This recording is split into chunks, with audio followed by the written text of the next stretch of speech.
টাকা পয়সা দিয়ে এনে লোক ভাড়া করে আমির হামদার বিরুদ্ধে মিছিল করাতে হবে, আমরা জিজ্ঞাসা করতে চাই।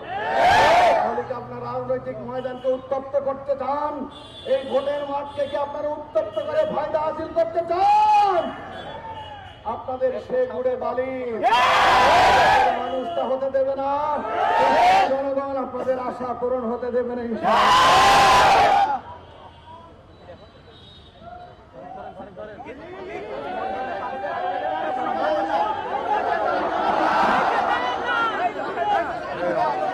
দর্শক এই মুহূর্তে দেখছি আমরা আসলে অনেক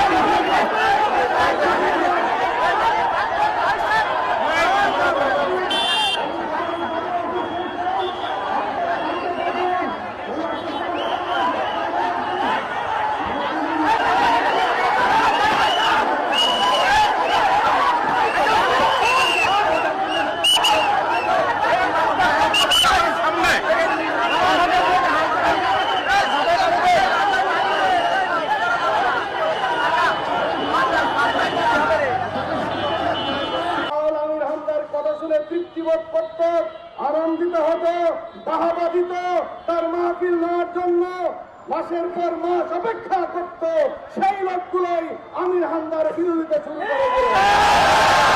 সাথী বন্ধুগণের কারণ কি আমাদের কাছে পরিষ্কার, কেবলমাত্র রাজনৈতিক কারণেই, আদর্শিক কারণেই আমির হামদার পিছনে লাগা হয়েছে।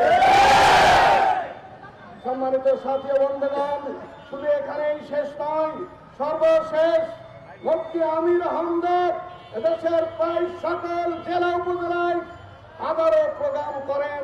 এই প্রোগ্রাম করতে যে মানুষ হিসাবে দু একটি ভুল হয়ে যেতেই পারে, এটি অস্বাভাবিক নয়। যে বিষয়টি আজকে ব্যক্তিগত যোগাযোগ মাধ্যমে এনে, এমনকি টেলিভিশন টক শোতে এনে এদেশের এক শ্রেণীর রাজনীতিবিদ তাদের নেতা কর্মীদেরকে উস্কে দিয়ে আমির হামদার বিরুদ্ধে হত্যার হুমকি দিয়ে যাচ্ছে, তাদেরকে বলতে চাই, এই হত্যার হুমকির পিছনে আপনাদের যে কারণ লুকিয়ে আছে তা হলো মাঠ জরিপে দেখা গেছে এই সদর আসনে আমির হামদাকে ঠেকিয়ে রাখা যাবে না।